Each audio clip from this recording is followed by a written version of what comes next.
There were 6 of us when we entered the forest. At least. That's what I remember.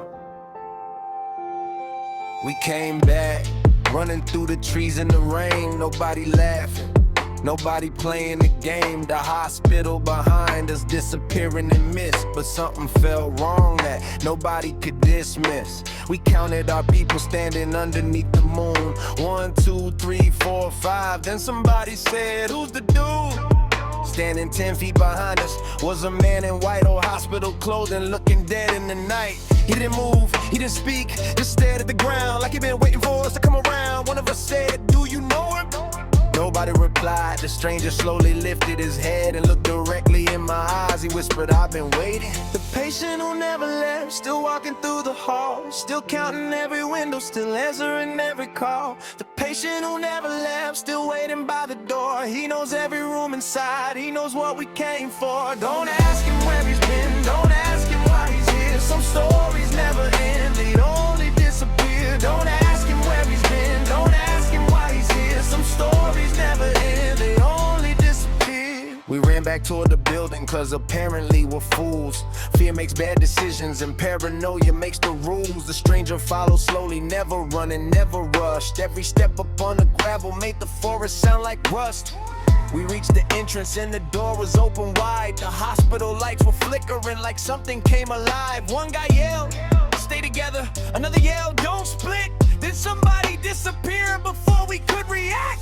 His flashlight hit the floor, nothing else. We screamed his name. Silence in the speaker system crackled from somewhere upstairs. Patient transfer complete, the door slammed shut. We searched the second floor through the old psychiatric wing. Every room was empty, but the intercom would sing. "Patient 7, medication. Patient 7, please report. Patient 7, stop resisting." Then footsteps crossed the corridor. We found old medical records scattered underneath the chair. Dust covered with the folders like nobody had been there. One file had a photograph and written underneath, "Patient 07 status, never discharged." I looked at the picture, it was the stranger. Then I looked at the date, the photograph was taken 47 years ago.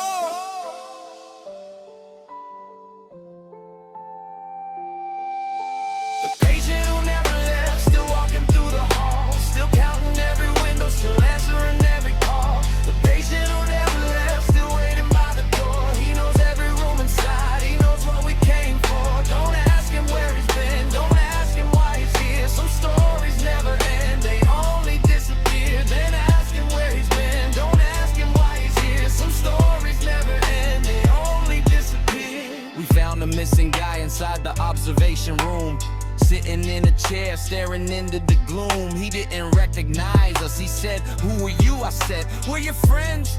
He answered, "I don't know you." His eyes were completely empty, his voice was strangely calm. He pointed at the patient standing silent, lit beyond. We turned it toward the window, the stranger wasn't there. Then our missing friend whispered, "He's been following me for years." Nobody understood it. Then he started to cry. He said the hospital showed him every person he'd become, every possible future, every person he'd run from. He said the patient wasn't a ghost, he was something much worse. A version of yourself that never found the door. Maybe the patient wasn't dead. Maybe he was a warning. Maybe the hospital didn't keep people trapped. Maybe people kept themselves trapped. We ran downstairs together, past the rooms and broken glass, past the pentagrams and wheelchairs, past the shadows of the past. The patient appeared ahead of us, standing underneath the light. I stopped and asked him, "Why won't you leave tonight?" He looked at me and smiled, "Because somebody has to stay." Then the lights went out. When it came back, he was gone. So was the missing man. Only one hospital file remained. It had my name. We escaped before the morning. 5 people left the woods, not 6.